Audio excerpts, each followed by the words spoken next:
Yuk, halo semua. Kali ini kita akan ngomongin escape analysis yang ada di Go. Jadi baru-baru ini tuh aku belajar internal yang ada di dalam Go. Salah satu yang aku temui itu mengenai escape analysis. Dan topik ini sebenarnya cukup menarik karena escape analysis itu berkaitan dengan bagaimana Go itu mengoptimasi program kita saat program kita itu dibuild. Jadi program kita itu dapat lebih kenceng karena ada beberapa optimasi yang dilakukan oleh Go. Salah satunya escape analysis tersebut.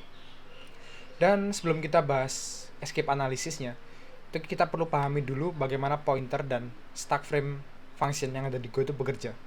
Kita akan bahas variable pointernya terlebih dahulu. Di sini aku sudah sediakan canvas. Canvasnya bernama Paint, Microsoft Paint. Dan aku akan buat di sini variable A. Dia bernilai pointer to integer. Dan juga di atasnya, di sini ada variable B, tipenya integer seperti biasa, dan nilainya aku assign sebagai 8. Dari ilustrasi ini, secara internal, apa yang terjadi sih? Jadi, variable integer B ini itu akan mengalokasikan suatu bagian dalam memori. Itu yang bernilai 8. Ini nilainya akan ada suatu memori, di dalam memori, dan nilainya 8. Lalu di sini juga ada variable A, tipenya pointer to integer. Kalau segini aja nggak cukup, di sini aku akan tambahkan assignment. A itu nilainya sama dengan reference ke dalam B. Nah, kalau kayak gini sebenarnya apa yang terjadi sih? Yang terjadi adalah alokasi memori yang ada di dalam A ini tuh bukan berupa nilai yang ada di B. Bukan dia menunjuk suatu nilai baru 8 seperti ini. Nggak seperti ini. Yang terjadi itu A itu akan menunjuk ke memori yang sama ke dalam B. Jadi makanya dia disebut pointer karena dia menunjuk ke reference variable yang ditetapkan, yaitu B. Jadi bisa aku sebut kalau nilai yang masuk ke dalam A ini itu sebenarnya bukan 8, tetapi lokasi memori dari variabel B. Misal di sini lokasinya 0xAB gitu misal. Ya dia nilai A nih itu adalah 0xAB seperti itu. Dan ini juga berlaku untuk tipe data kompleks lain. Misal katakanlah aku punya struct student, dia bernilai, misal katakanlah ada struct student dan ada satu variabel lain pointer to student dan dia bernilai student. Yang terjadi pun sama. Kalau katakanlah ini aku assign dia student seperti ini dan aku assign dia terhadap suatu value-nya terserah gitu mungkin. Student ini akan mengalokasikan suatu bagian dalam memori dan nilainya itu akan sesuai dalam nilai-nilai struct yang ada di dalam student tersebut. Misal di sini ada ID, ada number. Oh sorry, nggak seperti ini. Ada ID, ada number gitu misal, dan lain-lain. Dan apa yang terjadi dengan pointer to student apabila aku arahkan ke student?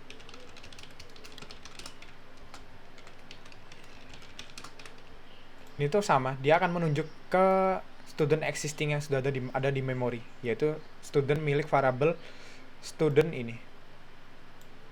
Jadi pointer itu sesederhana itu. Dan selanjutnya yang akan kita bahas adalah bagaimana fungsi di dalam Go itu masuk ke dalam suatu yang namanya stack frame. Aku akan pindahkan ke sini dulu dan ini mungkin aku hapus. Nah, misalkan kita punya fungsi bernama main. Dan di dalam fungsi ini, itu dia memanggil suatu fungsi lagi.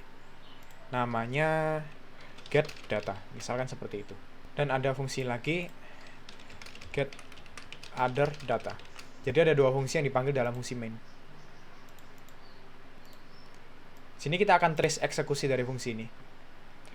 Di sini ada suatu bagian dalam memori, struktur data dalam memori. Itu namanya stack. Stack itu kasarannya kalau kita masukkan suatu data, misal datanya itu A, dan kita masukkan data lagi, data itu akan masuknya dari atas seperti ini, B. Lalu aku masukkan data lagi C. Lalu apabila aku ingin mengeluarkan suatu data dalam struktur data ini, hal yang pertama yang aku keluarkan itu pasti C-nya dulu. C-nya aku keluarkan, baru B-nya, baru A-nya. Itu sekilas untuk tipe struktur data stack. Dan ini juga ada porsinya dalam suatu memori di eksekusi program. Apabila aku panggil fungsi main nih, fungsi main kan sebagai entry point, maka yang terjadi di dalam suatu memori itu, aku menginsertkan data-data yang berkaitan dalam fungsi main itu ke dalam stack.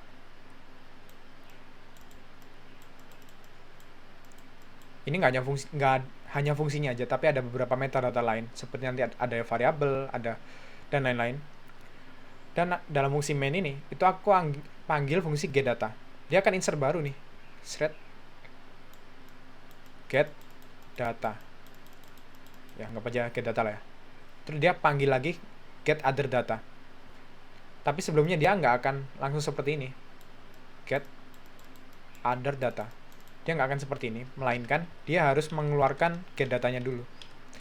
Karena getData ini dia dipanggil, getOtherData ini dia dipanggil setelah getData, maka getData kan eksekusinya pasti sudah selesai dulu ya. Maka getData ini bisa aku keluarkan dari stack. Atau kasarnya kita hapus ini, dan kita insertkan getOtherData.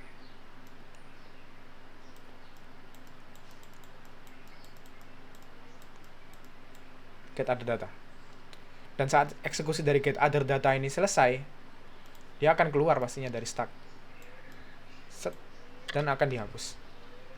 Begitu eksekusi dari main ini selesai, main juga akan dikeluarkan. Dan dihapus. Lalu kaitannya dengan pointer ini apa sih? Nah, misalkan kita ulangi nih. Kita ulangi, main akan masuk lagi. Kita eksekusi mainnya, jadi main akan masuk lagi. Lalu setelah itu, kita akan definisikan fungsi getData.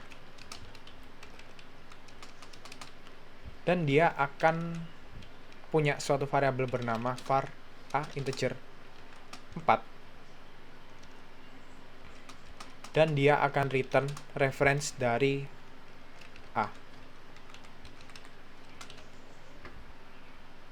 Kita buat fungsi getData ini seperti ini.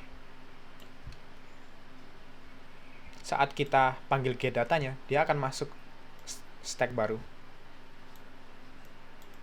getData. Dan dia akan memasukkan metadata dari variabel a. Lalu saat proses dari getData ini selesai, dan dia return reference dari a, dia return nilai memori dari a, ini pasti akan kita keluarkan. Dan kita hapus. Tapi masalahnya, kan nilai fungsi main ini, yang dia menerima getData, dia kan pasti menerima reference variable dari a. Misal aku kasih nama b. Dia pasti akan menerima hal ini kan. B seperti ini. B itu pasti ada nilainya dari getData, yaitu nilai 4. Namun apa yang terjadi apabila getData itu sudah selesai? Apakah variabel a ini akan dihapus? Kalau ini dihapus, nilai dari B gimana dong? Kalau ada yang masih belum paham, misal di sini aku kembalikan ke dalam stack. Ilustrasinya itu akan seperti ini. Nilai B yang ada di sini, ini pasti akan menunjuk ke dalam nilai variabel yang ada di fungsi getData. Dia akan menunjuk ke A, karena dia sebagai pointer. Lalu apabila A ini aku keluarkan ke dalam stack karena proses eksekusi getData selesai, apa yang akan terjadi ke dalam variabel B ini? Dia tentu akan tetap menunjuk ke A. Sementara itu nilai dari stack getData ini sudah aku hapus. Dan itu masalah yang sering ditemui pada suatu bahasa pemrograman yang dulu, yang ada di C. Itu kita sering mereturn suatu value yang ada di dalam suatu fungsi seperti ini ke dalam fungsi lain. Tetapi setelah kita selesai menggunakan fungsi main ini, B itu akan tetap nyangkut di dalam suatu stack itu tadi. Stack kayak gini dalam suatu memori gitulah. Dia akan tetap nyangkut di sana tanpa kita bersihkan. Dan ini akan mengganggu proses selanjutnya karena tentu variabel a ini dia akan memakan space di dalam memori. Dan untuk Go, untungnya kita tidak perlu membersihkan variabel tersebut secara manual seperti yang ada di C, melainkan itu sudah dihandle dengan yang namanya garbage collector. Lalu pertanyaan selanjutnya itu adalah bagaimana sih garbage collector Go itu bekerja. Umumnya, dalam bahasa pemrograman yang umum nih, itu garbage collector itu akan mengkolek data yang ada yang dinamanya heap memory. Berbeda dengan stack, heap memory ini cukup bebas. Dia nggak ada aturan baku seperti yang ada di stack, dimana kita perlu insert dari atas terus, tapi di sini cukup bebas. Data-datanya dapat berkeliaran di sini. Gambarannya seperti itu. Lalu untuk variabel yang tadi nyangkut di fungsi getData itu, yang dimana kita mau hapus getDatanya ini, dia ada variabel A yang ditunjuk oleh B. Ini tuh dapat kita masukkan ke dalam heap.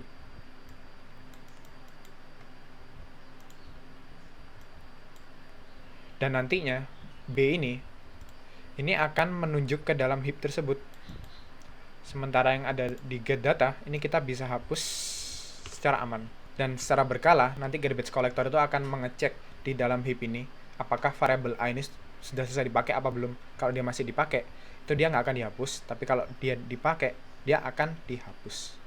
Seperti itu. Dan dalam menentukan apakah suatu variabel itu masuk ke dalam heap atau masuk ke dalam stack, itu ada yang namanya escape analysis. Jadi escape analysis itu bekerja saat program itu dikompil. Dan Go akan menentukan tuh apakah variabel A ini tuh worth it nggak kita masukkan ke dalam stack, atau kita perlu memasukkannya ke dalam heap. Dan itu yang nanti akan ditentukan oleh escape analysis. Jadi escape analysis cukup pintar dalam mengoptimasi program kita. Kita coba lihat di implementasi codingannya. Untuk implementasi dari caseku tadi itu, ini masuk ke reference variable dan contohnya akan seperti ini. Misal di sini kita punya fungsi main dan ada fungsi yang namanya return function, dia return pointer to integer. Di sini ada value 1 2 3 dan dia akan return reference dari value-nya. Ini sebenarnya case-nya sama kayak tadi, di mana return function ini harusnya dia masuk stack dan setelah eksekusi selesai dia keluar dan variabelnya harusnya dihapus. Tapi dia nggak bisa karena reference dari variable value ini dia di return sebagai return value. Ini kita bisa cek dengan menggunakan command go build, terus kita kasih parameter gcflex dan dengan parameter -m seperti ini, lalu kita tunjuk ke program main kita. Ini akan menunjukkan analisa optimasi dari Golang yang Golang lakukan. Pertama itu can inline return function dan can inline main. Ini proses sederhana untuk mendefinisikan main sama return functionnya. Dan juga inlining call. Ini berarti Go itu mendeteksi return function ini ternyata dipanggil. Lalu yang kedua yang unik di sini yang terakhir, itu move to heap value.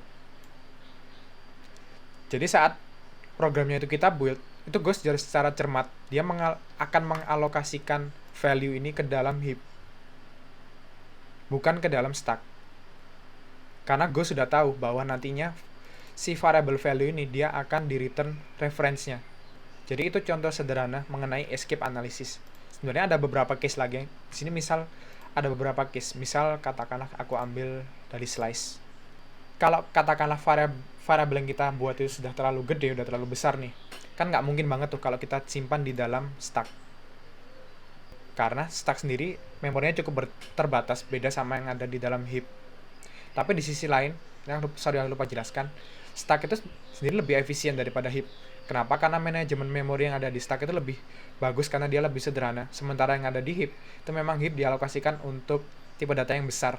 Jadi di sana bakal ada yang namanya fragmentasi dan lain-lain yang dimana itu menambah overhead apabila kita mengakses data yang ada di dalam heap.